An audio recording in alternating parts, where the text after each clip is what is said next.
Un verre a la forme d'un cylindre de d'un diamètre de 7 cm et d'une hauteur de 12 cm.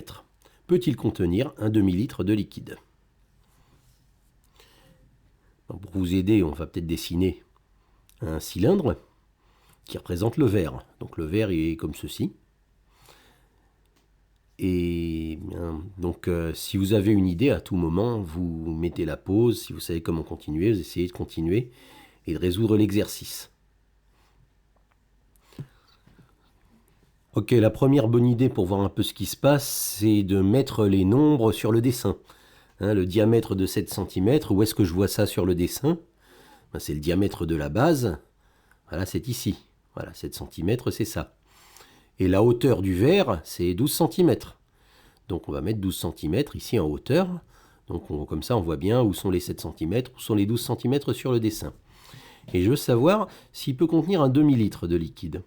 Donc je veux savoir si son volume, si le volume qui est à l'intérieur de ce verre peut lui permettre de mettre un demi-litre de liquide dedans. Ça, c'est une question de volume.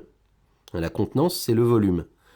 Donc ce que je vais devoir faire pour répondre à cette question, c'est calculer le volume du verre. Et donc le verre, c'est un cylindre. Je dois donc me rappeler comment on calcule le volume du cylindre. Le volume du cylindre se calcule comme le volume de n'importe quel autre prisme. Donc, vous rappelez-vous de la formule du volume du prisme, parce que c'est celle que nous allons utiliser pour calculer le volume du verre. Alors, tous les prismes, quelle que soit leur forme, ont la même formule de volume. La formule du volume du prisme, c'est l'aire de la base multiplié par la hauteur. Donc, on garde ça bien présent à l'esprit parce que ça va nous servir. Mais quand je regarde cette formule de volume, je me dis, bon, c'est bien, il faut que je prenne l'aire de la base, que je la multiplie par la hauteur, et puis j'aurai fini. Le problème, c'est que l'aire de la base, on ne la connaît pas. La hauteur, on la connaît, c'est 12 cm, donc il n'y a pas de problème avec la hauteur. Mais l'aire de la base, on ne la connaît pas. Qu'est-ce que ça veut dire, ça? Ça veut dire qu'avant de calculer le volume, il va falloir calculer l'aire de la base du verre. Vous voyez, j'ai mis l'aire de la base avant le volume, parce que je sais que je vais en avoir besoin avant pour calculer le volume. Et donc la base du verre, si je regarde bien, le verre c'est un cylindre, la base du verre c'est un disque. Donc je vais avoir besoin de savoir comment calculer l'aire d'un disque, parce que c'est comme ça qu'on va calculer l'aire de la base du verre. Vous rappelez-vous de la formule de l'aire du disque?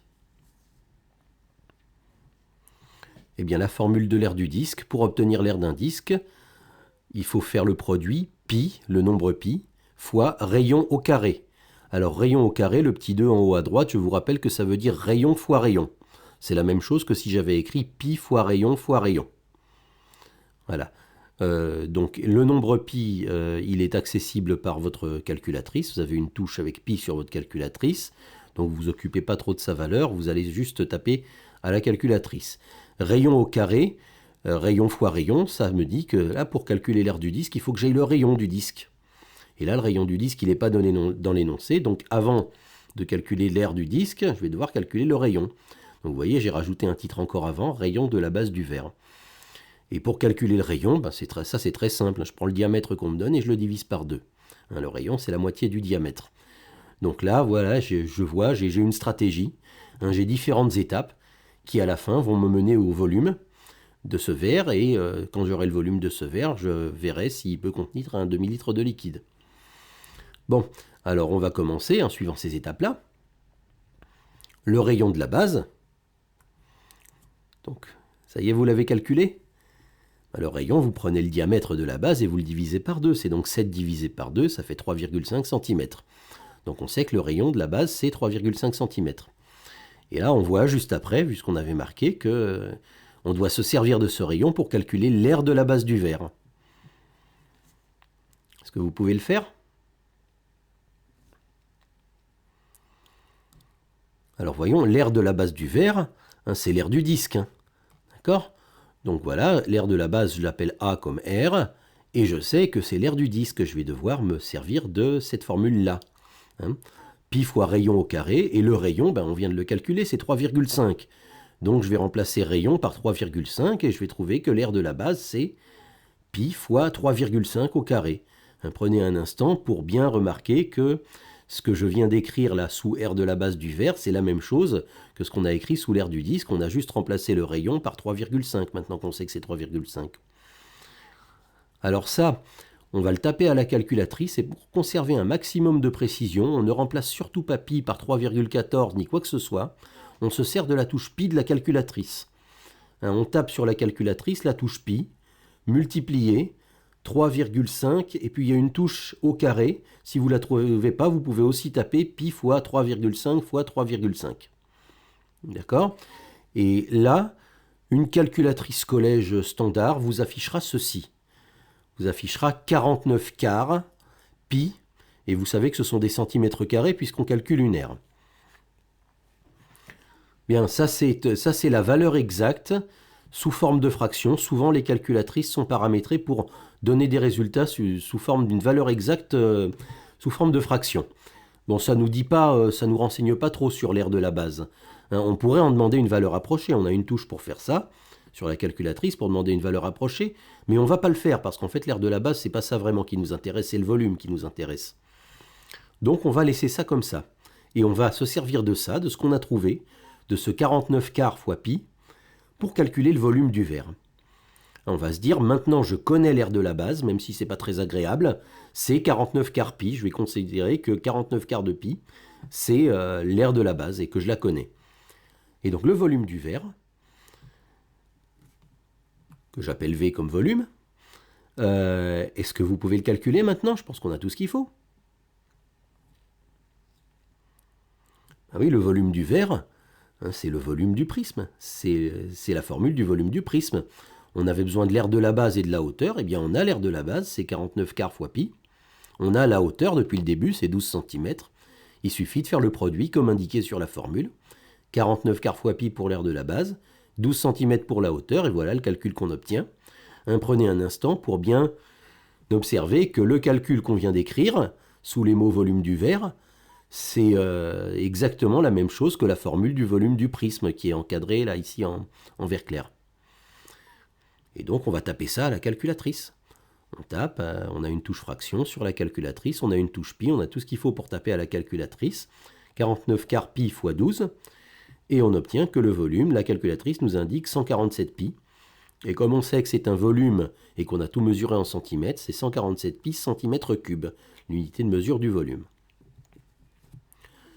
Et donc revenons à la question qu'on nous pose. On a bien le volume du verre comme on le voulait, et on veut savoir si le verre peut contenir un demi-litre de liquide. Est-ce que ce 147 pi là, c'est plus grand ou c'est plus petit qu'un demi-litre? Alors là, il va falloir non seulement que j'ai une valeur approchée, mais en plus que je fasse des conversions pour pas avoir d'un côté des centimètres cubes et de l'autre côté des litres, mais pour avoir la même unité des deux côtés pour pouvoir comparer. Donc ce 147 pi, déjà je demande à la calculatrice, vous avez une touche qui vous permet de trouver une valeur approchée sur la calculatrice. Quand vous appuyez sur cette touche, et ben vous voyez que 147 pi, ça fait environ 461,814, etc. Bon, et on va se contenter de environ 462 cm3. Donc dans le verre, il y a environ 462 cm3 de liquide. C'est un assez grand verre. Est-ce qu'il est assez grand pour contenir un demi-litre? Eh bien, je vais essayer de convertir soit les centimètres cubes en litres, soit les litres en centimètres cubes.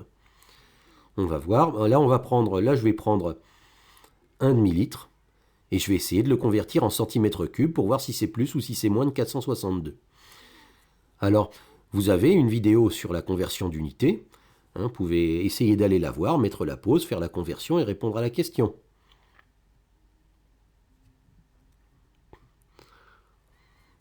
Ok, moi aussi j'ai été voir la vidéo sur la conversion d'unité et j'ai repris un petit morceau du graphique de conversion. Voilà. Qui est le morceau qui nous intéresse, que je vous affiche ici tout à droite. Et donc, on va se servir de ça pour convertir des litres, pour savoir combien de centimètres cubes font 0,5 litres. Donc, dans notre graphique, on a des litres qui sont ici, et on veut les transformer en centimètres cubes qui sont marqués là. D'accord ?